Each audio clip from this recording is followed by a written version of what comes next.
¿Cómo están? Bienvenidos este martes a la UNAM Responde. Qué gusto que comiencen con nosotros un nuevo mes, recordando que por estos días se cumplen justamente 2 años de que se registrara en México el primer caso de COVID-19, que hasta el momento ha cobrado la vida de más de 300,000 personas, lamentablemente, esto de acuerdo a cifras oficiales. Este mes de marzo también cumpliremos 2 años de estar con ustedes en este espacio de TV UNAM, y bueno, es el resultado del esfuerzo de toda nuestra universidad para estar en contacto con la ciudadanía en general, pero también con nuestra comunidad universitaria. Así que sigamos haciendo juntos este programa.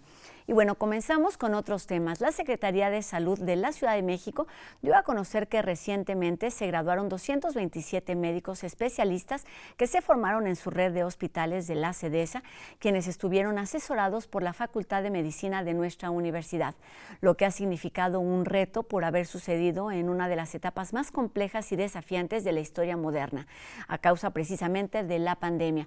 Esto de acuerdo a palabras de su titular, la doctora Oliva López. Enhorabuena pues por todos estos médicos especialistas que están ya listos para brindar apoyo a la ciudadanía.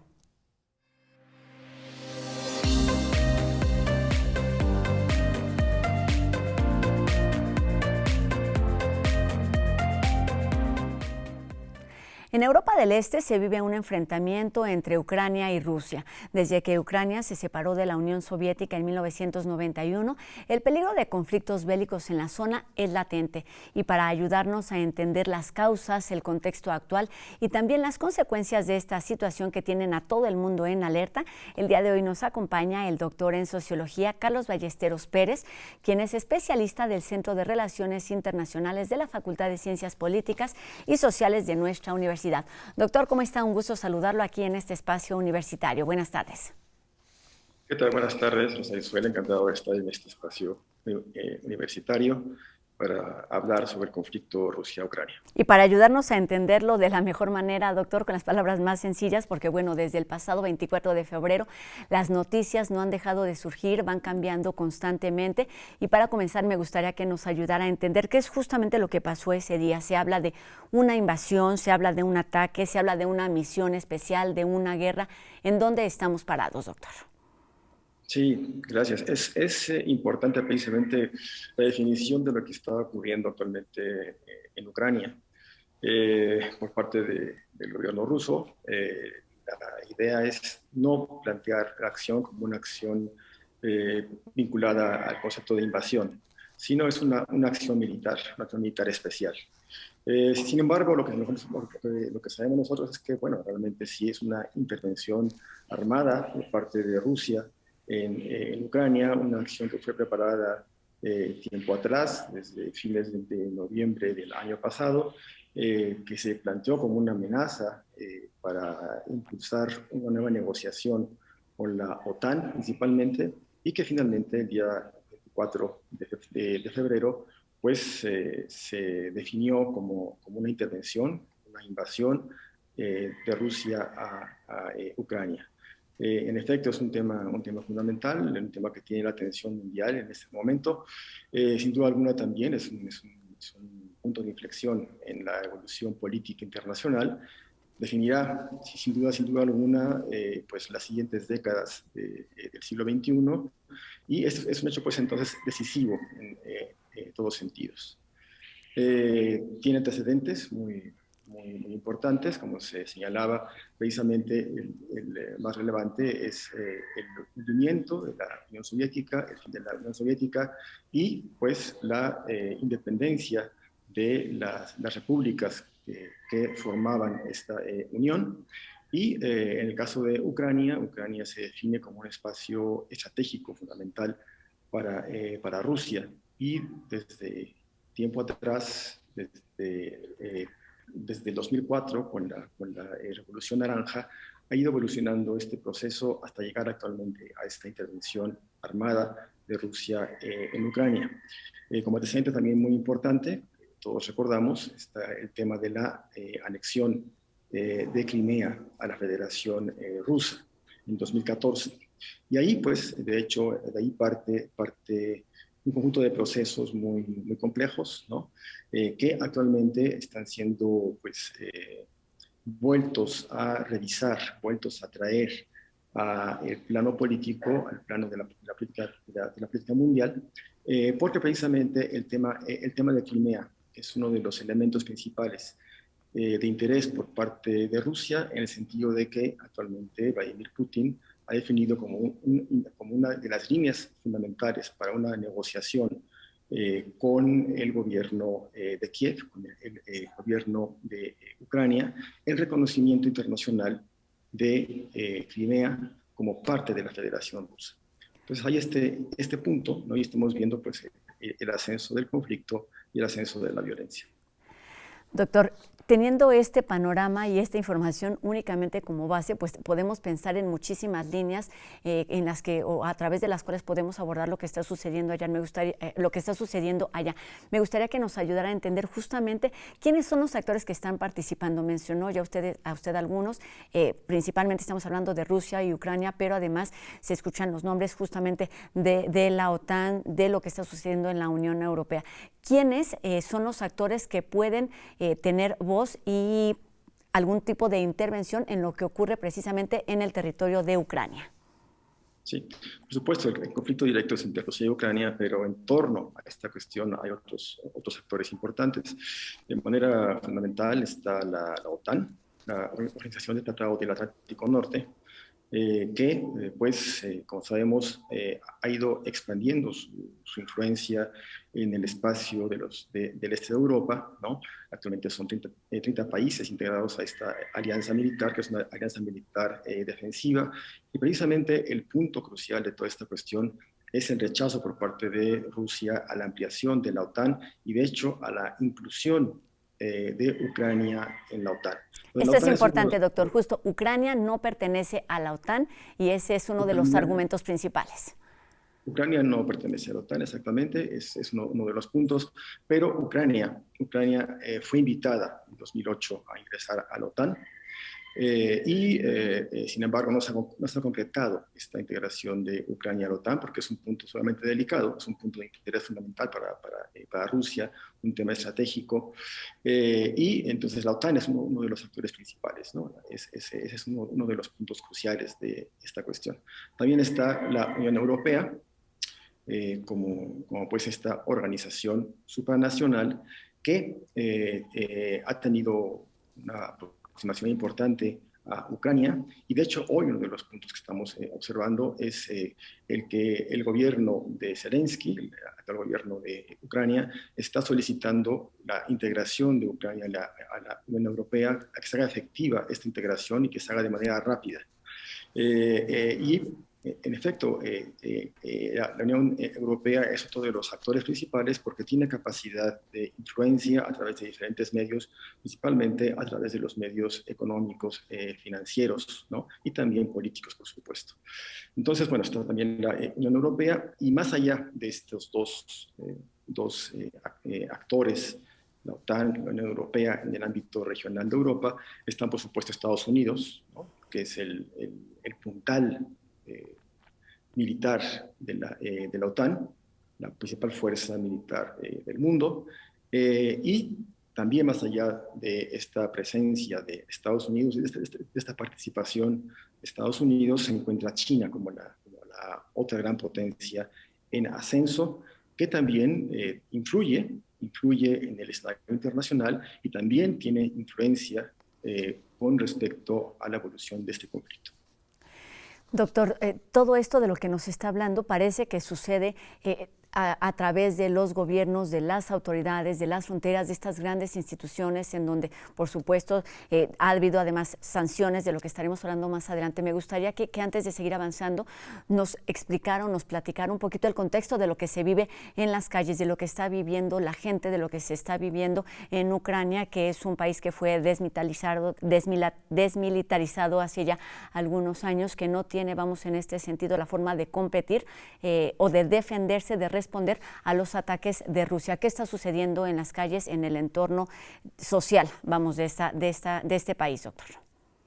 Bueno, lo que nos dice la información que tenemos a la mano, lo que está siguiendo con mucha atención los medios internacionales, es que, bueno, en un principio sorprendía la calma con la que la población estaba observando la evolución Del el conflicto, claro. conflicto, ¿no?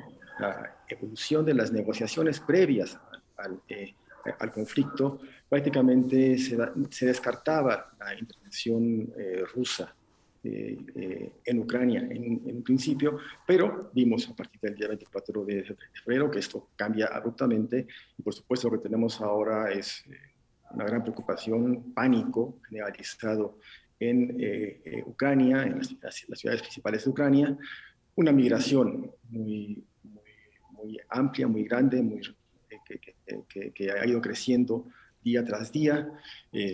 Han emigrado 500.000 personas ya en muy poco tiempo de Ucrania a los países circundantes y se espera que la migración incluso pueda llegar a cifras en torno a los 5 millones de migrantes, ¿no? de expulsados por el conflicto en Ucrania. Entonces, bueno, ahí está esta situación pues en la que se ve cómo se aproximan las fuerzas rusas, los convoyes que van hacia Kiev, por ejemplo, cómo se están registrando ataques en diferentes ciudades, cómo el principal interés inicial por parte del ejército ruso ha sido tomar instalaciones estratégicas, básicamente de energía, ¿no? Aeropuertos, instalaciones militares, pero lo que vemos lamentablemente es que el conflicto puede ir escalando más y puede involucrar directamente a la población civil. De hecho, el gobierno de Zelensky ha hecho un llamado a los ucranianos a defenderse y la respuesta ha sido pues, positiva a este llamado, lo que puede implicar entonces que el conflicto se extienda y que sea un conflicto muy cruento. Todo está planteado pues para que este conflicto sea uno de los mayores en términos de la historia contemporánea, en términos de la historia reciente.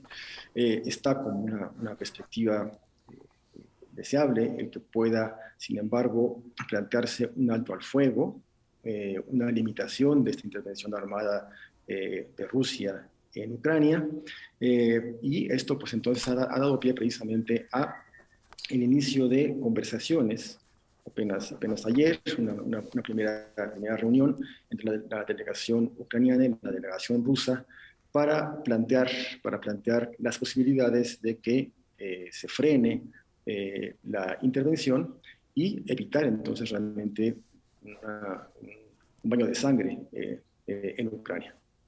Doctor, nos detenemos ahí justamente. Estamos hablando originalmente o esencialmente de un conflicto armado.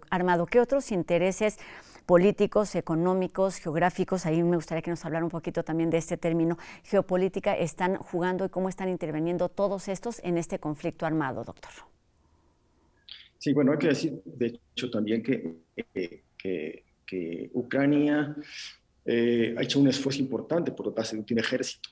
Hay un ejército ucraniano que se está defendiendo actualmente a su país, a este país, ¿no? Y entonces, pues sí, de hecho, es interesante porque detrás de la formación de este ejército está el apoyo occidental, básicamente de Estados Unidos y de países europeos, ¿no? Con la reticencia, por ejemplo, de Alemania, que se negaba a enviar armas a Ucrania, dotar de armas al ejército ucraniano, de manera reciente, apenas hace unos días, ¿no? Ha habido un giro importante al respecto y Alemania también va a dotar de armas, de armamento al ejército de Ucrania. Lo mismo ha ocurrido con la propia Unión Europea, ¿no? Que también ha decidido financiar la dotación de armamento para el ejército ucraniano a fin de que pueda defenderse de la intervención rusa. Sí, el tema de los intereses es un tema que hay que tomar en cuenta.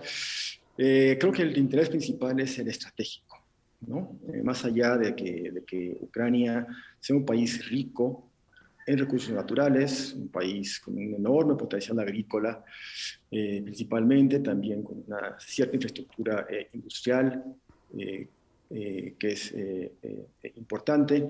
Aparte de esto, aparte de tener estos digamos, factores económicos como uno de los elementos a tomar en consideración, creo que lo principal es la estrategia. Lo principal es el tema de que Ucrania ha sido siempre el punto de paso de las invasiones desde Occidente hacia Rusia, ¿no? La invasión napoleónica, la invasión germánica en la Segunda Guerra Mundial, es digamos, flanco vulnerable para Rusia. Y por tanto, entonces Rusia tiene un interés fundamental en proteger ese flanco, ¿no? Y como decíamos en un momento, como decíamos antes, en evitar que Ucrania se incorpore a la OTAN, ¿no? Y que la amenaza de la OTAN llegue a las fronteras de Rusia directamente, ¿no? Y que pues entonces esto ponga en riesgo la seguridad de Rusia como Estado nacional. Entonces hay este factor estratégico que es el principal. El tema geopolítico es mucho más amplio. De hecho, creo que es lo más importante en este programa, ¿no? El tema de cómo el conflicto entre Rusia y Ucrania influye en la transformación, en la evolución del sistema internacional, en las nuevas condiciones de ejercicio del poder mundial. Entonces, creo que en este espacio de reflexión es importante precisamente advertir cómo en los últimos años el ascenso de China como una potencia con gran peso, con gran influencia, ante todo en el ámbito económico, viene a cambiar las condiciones y cómo se ha ido dibujando, delineando una alianza estratégica entre Rusia y China. Creo que de por medio, en todo este proceso que estamos analizando, en torno al conflicto entre Rusia y Ucrania, lo que se está advirtiendo es el cambio del sistema internacional. Básicamente, el interés de Rusia es bloquear a la OTAN, limitar a la OTAN. De hecho, la perspectiva rusa sería ante todo, fracturar a la OTAN como organización militar y excluir a Estados Unidos de Europa en términos de influencia geopolítica. Eso es lo que está, digamos, en la línea directa del interés de Rusia con respecto a esta intervención en Ucrania. El punto es precisamente estratégico y en tal sentido es muy interesante la declaración conjunta que hicieron Xi Jinping y Vladimir Putin el 4 de febrero de 2022. 22 y hace apenas algunas semanas. Doctor, vamos a tener que hacer una pausa porque ya no tenemos mucho tiempo para la entrevista y seguramente lo contactaremos para que nos siga explicando justamente ahora el papel de la OTAN y de todo este reacomodo internacional. Por supuesto, además las cosas se van moviendo muy rápidamente en estos países de Europa del Este y solamente para terminar la entrevista de hoy me gustaría que nos explicara o que nos ayudara a entender por qué en México tendríamos que ocuparnos y preocuparnos de lo que sucede en esta parte de nuestro planeta. No, definitivamente es un punto de interés para todo el mundo y para México en lo particular, pues porque México es en este momento parte del Consejo de Seguridad de la ONU. Pues ahí tiene una voz, tiene una presencia y así lo ha planteado precisamente a través del embajador Juan Ramón de la Fuente, ¿no? El rechazo de México a la intervención armada, a la invasión de Rusia en Ucrania. Es un tema de importancia general, global, de la política mundial, que importa a todos los países. Y en el caso de México, en lo particular, por su vínculo estrecho con Estados Unidos en el ámbito del TEMEC, el Tratado Comercial con Canadá y con Estados Unidos, pues porque México tiene un peso como un país que cuenta con una presencia política importante en América Latina. Entonces, es fundamental que México defina su posición, ya la definió. En un principio era un poco vaga la posición del gobierno mexicano, pero finalmente el canciller Marcelo Ebrard planteó precisamente este rechazo a la invasión de Rusia a Ucrania en coincidencia con la mayor parte de los países del mundo. Pues sí es un tema fundamental para México.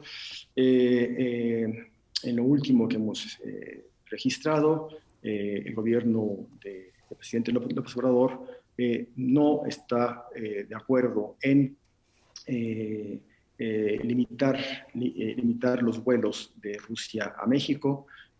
Tampoco está de acuerdo en ninguna acción de sanciones económicas por parte de México a Rusia, pero veremos cómo evoluciona esta cuestión, ¿no? Qué alcance toma el conflicto, qué otras acciones se van a estar desarrollando y cómo México se articula en torno a la política general que se define en términos internacionales por parte de los países que rechazan la intervención de Rusia a Ucrania. Exactamente, pues en un mundo globalizado importan muchísimo tanto los pronunciamientos como las acciones que se toman en distintos países. Tenemos que reunirnos de nueva cuenta, si usted nos lo permite, doctor, para seguir abordando este tema y para darle además seguimiento conforme con respecto también a las sanciones que se han dado a nivel internacional con respecto a lo que sigue sucediendo en Ucrania y las voces que surgen en torno a este conflicto. Le agradezco mucho que haya estado aquí con nosotros y esperemos saludarlo muy pronto. Doctor en Sociología, Carlos Ballesteros Pérez, internacionalista, especialista en estos temas de la Facultad de Ciencias Políticas y Sociales de nuestra universidad. Gracias y muy buenas tardes, doctor. Gracias a ustedes. Buenas tardes. Gracias. Y seguimos con otros temas, cambiamos radicalmente para hablar ahora de creación y de literatura, y es que este 7 de marzo cierra ya la convocatoria del concurso número 53 de la revista Punto de Partida, una oportunidad para que los jóvenes creadores literarios presenten sus trabajos en muy distintos géneros. De esto nos platica enseguida Anel Pérez.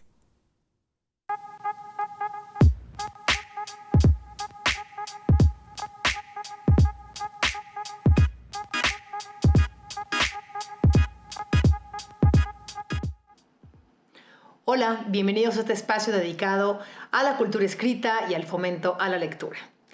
Pues el concurso Punto de Partida ya tiene 52 ediciones anuales, es toda una cantera de nuevas generaciones. Ya lo saben, pueden participar estudiantes de México y el extranjero que cursen el bachillerato, licenciatura o posgrado en cualquier institución académica. La revista Punto de Partida es uno de los espacios más interesantes para dar a conocer nuevas creaciones, tanto literarias como gráficas, en los diversos géneros que forman la revista, como son poesía, cuento, gráfica, minificción, ensayo de creación, fotografía y crónica. Y bien, a lo largo de estas 52 ediciones han pasado por este concurso pues Ana Clavel, Juan Villoro, Mónica Brown, Ignacio Padilla, Guadalupe Nettel, Tomás Granados, por mencionar solo algunas de las plumas más reconocidas del panorama literario en nuestro país.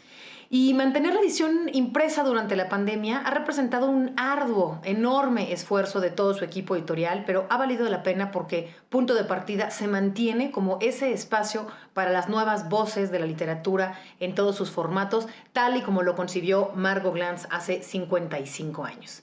Ahora mismo está abierta la recepción de los trabajos para el concurso 53, pero concluye ya casi el próximo lunes 7 de marzo. Los trabajos que se envíen deben ser inéditos, no haber sido premiados anteriormente y estar firmados con un seudónimo que no revele la identidad de los participantes. Y la temática es totalmente libre, se otorgan 2 premios al primero y segundo lugar en cada categoría y, claro, la publicación de los trabajos ganadores. Así que bueno, hay que revisar las especificaciones y los detalles del envío, búsquenlo en las redes de Punto de Partida, .unam.mx o en las redes de Literatura UNAM. Queremos que escriban y claro, queremos también leerles. Nos vemos la próxima semana. Si leo, no me encierro.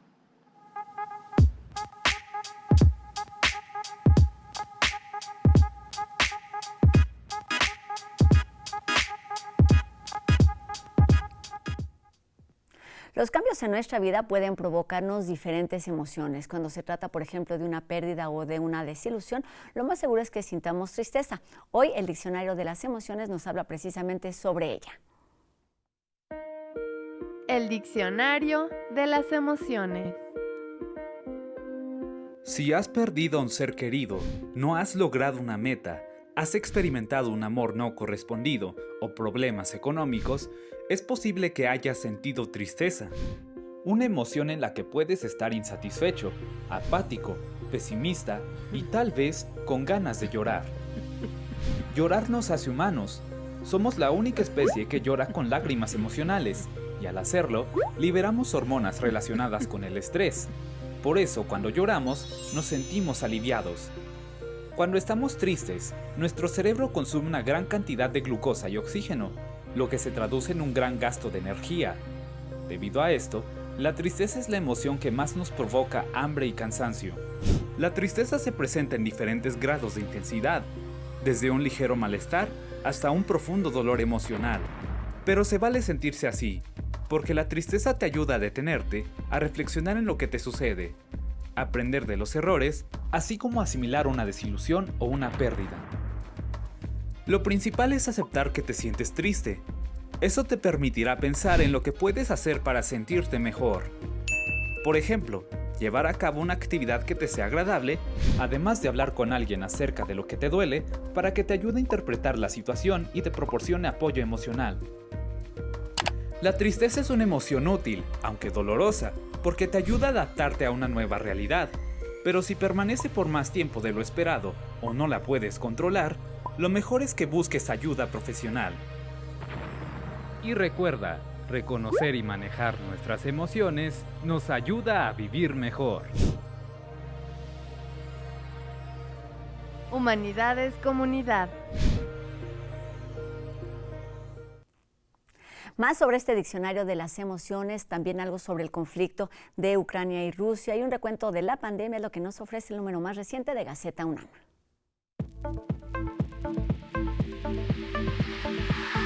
Especialistas universitarios nos ayudan a entender lo que puede pasar tras la invasión de Rusia a Ucrania. Se cumplen 2 años del primer caso de COVID en México, cifras y aprendizajes de una pandemia entre incertidumbre, adaptación y tristeza. Tristeza es una emoción que nos ayuda a superar pérdidas y fracasos, así lo indica esta semana el Diccionario de las Emociones. Con esto terminamos nuestro programa de hoy. Recuerden que podemos seguir en contacto a través de nuestras redes sociales y también encontrarnos aquí el día de mañana en una emisión más de La UNAM Responde. No se lo pierdan en punto de las 2:30 por TV UNAM. Adiós.